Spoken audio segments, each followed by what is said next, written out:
নমস্কার, আমরা CLF regular মিটিংয়ে ট্রানজেকশন করছিলাম। ট্রানজেকশনে সিলেক্ট করব। এবার সিলেক্ট করবার পরে এখানে আমরা রিসিপ্ট এন্ট্রি করে ফেলেছি। এখন আমরা পেমেন্ট এন্ট্রিতে যাব। পেমেন্ট এন্ট্রিতে ক্লিক। পেমেন্টে আমাদের 4টে অপশান আছে। প্রথমের অপশানটা আছে নিউ লোন ডিসবার্সমেন্ট। যদি সিএলএফে আমরা নতুন লোন দিয়ে থাকি তখন আমরা লোন ডিসবার্সমেন্টে ক্লিক করব। তারপর যদি রিপেমেন্ট অফ বোরিং আছে, এইখানে যদি আমরা অন্য কোনো সিএলএফ থেকে নিয়ে থাকি তাহলে এই অপশানটাতে ক্লিক করব।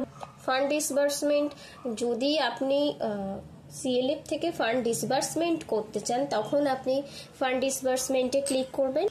আদার পেমেন্টও এখানে করতে পারবেন। এবার আমরা নিউ লোন ডিসবার্সমেন্টে ক্লিক করব।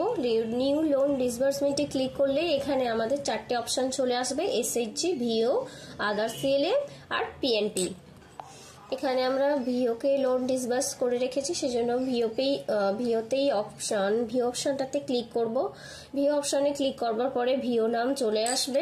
ভিও নামে যেই সিলেক্ট করব এখানে আমাদের দেখিয়ে যাবে ভিওকে কি দিয়েছিলাম। তারপরে ভিও ডিসবার্সমেন্টে ক্লিক করব। ডিসবার্সমেন্টে ক্লিক করলে এই পেজটা খুলে যাবে। 5 লাখের ডিমান্ড আছে।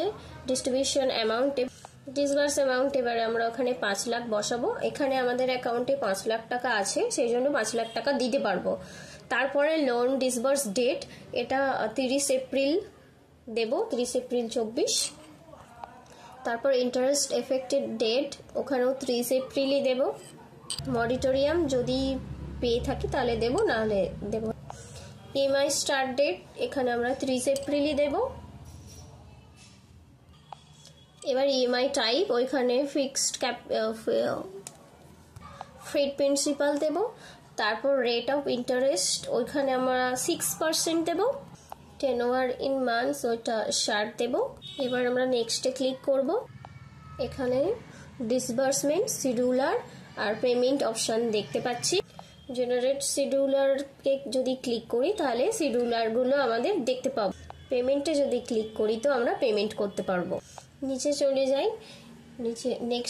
নিচে যাওয়ার পরে নেক্সট যে অপশানটা আছে ওখানে আমরা ক্লিক করলে এই পেজটা খুলে যাবে।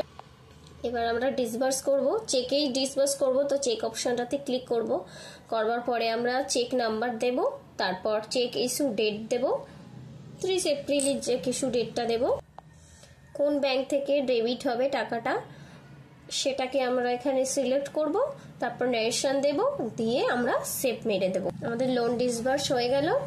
ধন্যবাদ।